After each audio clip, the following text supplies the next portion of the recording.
Hey Dylan, it's maybe another update on how things with you and Dana and that relationship and the chemistry on and off the field has developed now that you've had several bowl practices under your belt and got some good on-field work just to gear on development. Yeah, it's been good. We've seen a lot of progress and a lot of things have kind of gone as expected and better. So we're excited. It's a long time before for a bowl game, so it's kind of taking this month like a pre-off season kind of deal, and next week get ready and get ready to play this football game. Thanks, Robin. Next, we'll go to Luke Mullen from Lincoln Journal-Star. Hey Dylan, just with your first bowl game, this prep leading up to it, just how excited are you, knowing that you're going to be headed out to New York City and facing Boston College? Just your thoughts on that opportunity and the stage you're going to be at there in New York City. Yeah, we're pumped as a team. Myself, I'm excited as well. Yeah, being in New York City, just kind of the whole bowl week to kind of experience and kind of walk around New York City, but also understanding that we're going up there to win a football game. So I think it's a tremendous opportunity. The guys are excited for it, and the preparation and the process of getting ready for that game is ongoing, and we'll keep getting ready to win the football game. Next, we'll go to Brian Christopherson. Hey Dylan, Dana said whenever there's prospects in Europe, it seems like you're at every dinner and all that stuff with guys. Just how big a deal is that to you? To be a representative and be a peer recruiter in a way, I guess.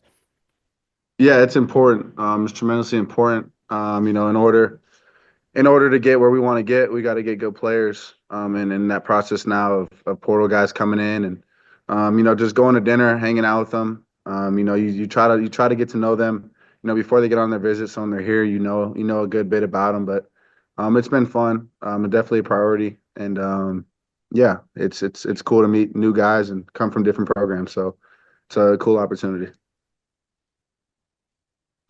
Next, we will go to Sarab Gokarn from the Heights. Hey Dylan, based on what you've seen so far on the tape, what kind of challenge does Boston College pose defensively? They've got a consensus All-American and edge rusher Donovan Ezaraku. How do you sort of prepare for that challenge?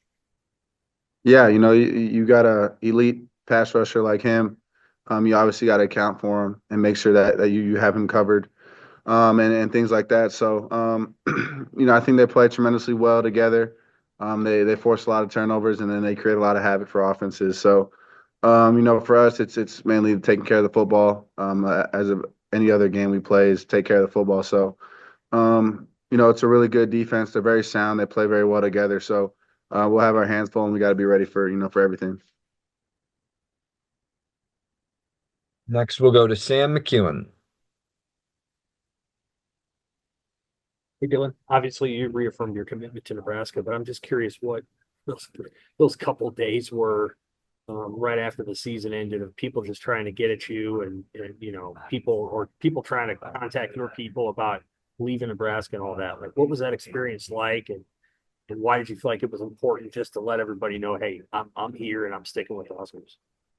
Yeah, those days were crazy. Kind of out of my control on whatever happened and spiraled. So, for me, it was just, honestly, it was unfortunate. I had to, kind of reassure everyone I was here. I never officially entered, and never really was shopping around. So, um, yeah, I don't really have much to say other than, that whole kind of deal was kind of out of my control, and I'm playing quarterback in Nebraska.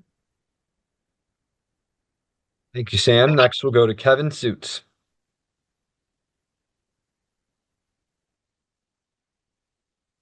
Dylan, I know you're preparing for a bowl game and you want to talk football, but tonight at 8 o'clock, does most of the players get together to watch the Nebraska volleyball in the Final Four? Yeah, we'll all be tuned in. Tremendous opportunity for them to go win it all. Obviously, elite team.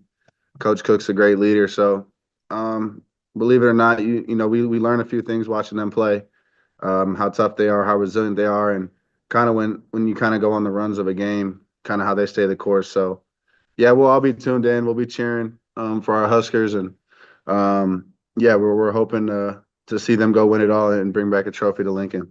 Justin Frommer from Hastings Tribune. You have the next question. Hey, Dylan, Dana Holgerson mentioned Quentin Ives as one of the younger guys who has stood out in bowl game practices from your eyes. Just any other younger guys that are just catching your eye and have done some good things over the past couple of weeks? Yeah, I think there's a number of guys, Makai Nelson, Keelan Smith. Ja'Cory keeps impressing every day. There's a lot of guys rotating in there, and it's kind of cool to see everyone kind of just step in there and do their role and do what they're supposed to do. So we have a bright future of young guys, and they've stepped up tremendously. Thanks, Justin. Next, we'll go to Adam Kruger.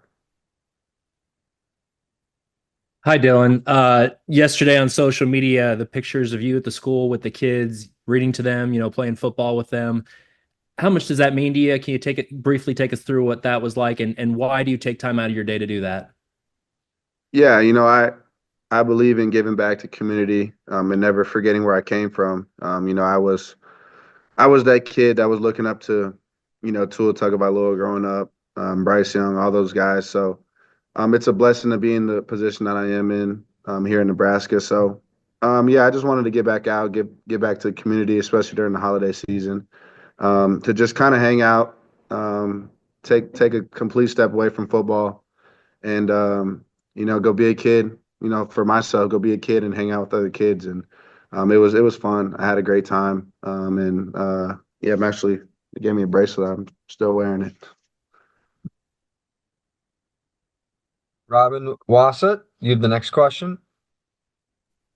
Dylan, you talked about being an active recruiter and bringing in new players, but how involved are you in roster retention and trying to sell guys that are currently on the team to buy into the vision of where you guys want this program to go, and making sure that players that are on the roster kind of stick around to see that plan out?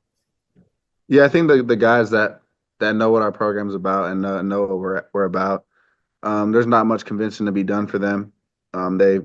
They've seen what we can do. Through this whole season, there's a bunch of things we learn from, and obviously, see that the close games next year can be not even close wins, but just wins in general. So, I guess it's not that hard, honestly, to just have a relationship already with them, talk to them, see where their head's at, and if they think it's best for them to explore their options, then it's unfortunate, but that's kind of not in my control to kind of persuade them to not come back, because we want guys that will be all in and ready to go for this program.